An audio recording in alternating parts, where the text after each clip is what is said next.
Welcome to ABC classes. जैसा कि मैं आपको इस वीडियो में वुडवर्थ के बारे में बताने वाली हूँ।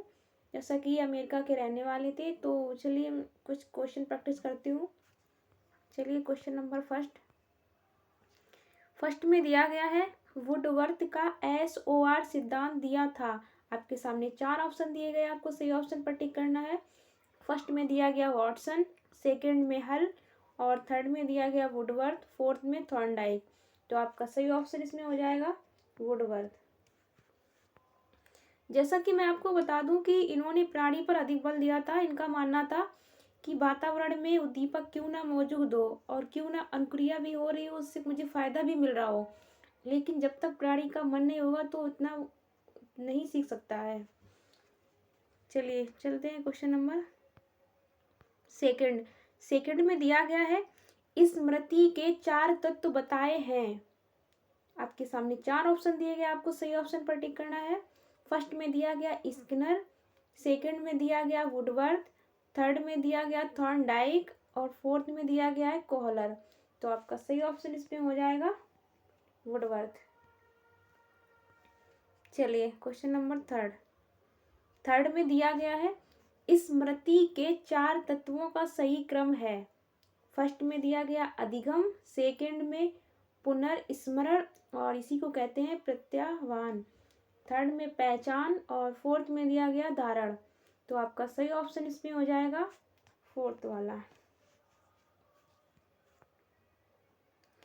पहले किसी चीज को हम अधिगम करेंगे। अधिगम मीन्स होता है जानकारी को सीखना, किसी भी जानकारी को हम सीखेंगे और उसके बाद धारण करेंगे, जो सीखी गई जानकारी को अपने मस्तिष्क में धारण करना। और इसके बाद में हम करेंगे पुनः स्मरण या प्रत्याह्वान। इसका मतलब होता है कि जरूरत पड़ने पर सीखी गई जानकारी को दोबारा याद आना या दोबारा याद करना। और फिर थर्ड में आ जाएगा पहचान या फिर इसी को कहते हैं प्रतिविज्ञा। जैसे कि मैं आपको बता दूं कि इसका मतलब होता है कि कोई मतलब हमें जैसे जानकारी, कौन सी जानकारी कहाँ उपयोग होगी ये पहचानना, ये जरूरी कहाँ होगी, इसे कहाँ पर जरूरी मतलब समझा जाएगा। चलिए क्वेश्चन नंबर फोर्थ में दिया गया है, उद्दीपक प्राणी अनुक्रिया का सिद्धांत दिया था। आपके सामने 4 ऑप्शन दिए गए हैं, आपको सही ऑप्शन पर टिक करना है। फर्स्ट में दिया गया वुडवर्थ, सेकंड में दिया गया पियाजे, थर्ड में दिया गया है लेविन और फोर्थ में दिया गया है मैस्लो। तो आपका सही ऑप्शन इसमें हो जाएगा वुडवर्थ।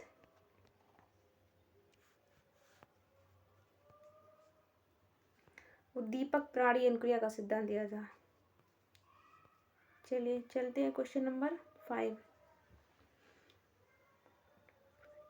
कॉन्टेम्पोररी स्कूल्स ऑफ फिजियोलॉजी पुस्तक किस मनोवैज्ञानिक की है। आपके सामने 4 ऑप्शन दिए गए, आपको सही ऑप्शन पर टिक करना है।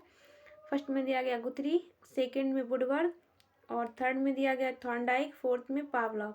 तो आपका सही ऑप्शन इसमें हो जाएगा वुडवर्थ की ये पुस्तक थी।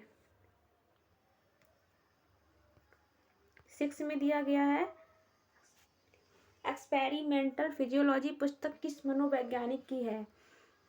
तो फर्स्ट में दिया गया वुडवर्थ, सेकंड में दिया गया पियाजे, थर्ड में दिया गया स्किनर और फोर्थ में दिया गया हल। तो आपका सही ऑप्शन इसमें हो जाएगा वुडवर्थ।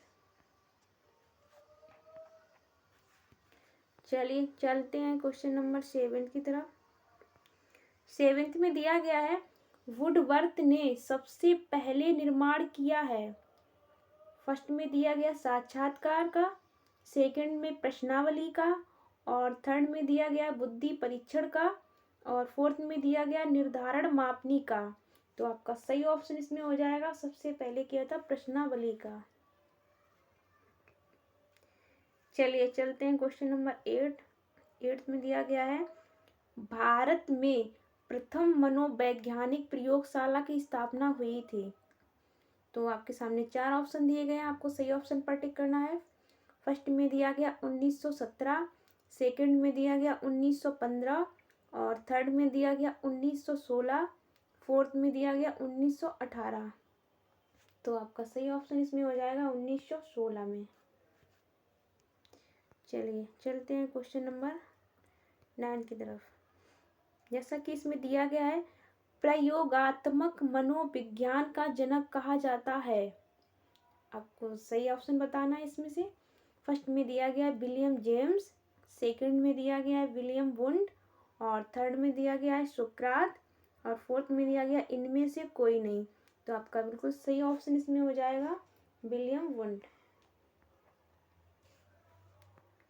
चलिए चलते हैं क्वेश्चन नंबर 10। 10th में दिया गया है, वही दर्शन विधि का प्रतिपादन किया था। आपके सामने 4 ऑप्शन दिए गए, आपको सही ऑप्शन पर टिक करना है।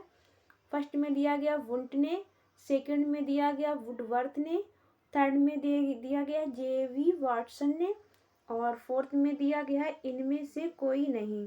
तो आपका सही ऑप्शन इसमें हो जाएगा जेवी वाटसन। जेवी वाटसन ने दिया था वही दर्शन विधि। 11 में दिया गया है, physiology A study of mental life किस मनोवैज्ञानिक की पुस्तक है। तो आपके सामने 4 ऑप्शन दिए गए, आपको सही ऑप्शन पर टिक करना है। फर्स्ट में दिया गया मॉरिसन, सेकंड में दिया गया हल, और थर्ड में दिया गया वुडवर्थ, और फोर्थ में दिया गया है पावलॉव। तो आपका सही ऑप्शन इसमें हो जाएगा वुडवर्थ। चलिए चलते हैं क्वेश्चन नंबर 12। जैसा कि इसमें दिया गया है, स्मृति सीखी हुई वस्तु का सीधा उपयोग है, यह कथन है। फर्स्ट में दिया गया है रॉस का, सेकंड में दिया गया वुडवर्थ का, थर्ड में दिया गया है स्किनर का, और फोर्थ में दिया गया ड्रेवर का। तो आपका बिल्कुल सही ऑप्शन इसमें हो जाएगा वुडवर्थ का। चलिए चलते हैं क्वेश्चन नंबर 13। जैसा कि इसमें दिया गया है, 140 से अधिक बुद्धि लब्धि वाले बच्चों को किस श्रेणी में रखेंगे। तो आपके सामने 4 ऑप्शन दिए गए, आपको सही ऑप्शन पर टिक करना है। फर्स्ट में दिया गया प्रतिभाशाली, सेकंड में दिया गया मंद बुद्धि, थर्ड में दिया गया सामान्य बुद्धि, और फोर्थ में दिया गया है मूर्ख। तो आपका सही ऑप्शन इसमें हो जाएगा प्रतिभाशाली। 140 से अधिक। चलिए चलते हैं क्वेश्चन नंबर 14। जैसा कि इसमें दिया गया है, स्व केंद्रित अवस्था होती है बालक को, मतलब कौन सी अवस्था होगी, जन्म से 2 वर्ष तक, 3 से 6 वर्ष तक, 7 वर्ष से किशोरावस्था तक, और या फिर फोर्थ में दिया गया है किशोरावस्था में। तो आपका सही ऑप्शन इसमें हो जाएगा 3 से 6 वर्ष।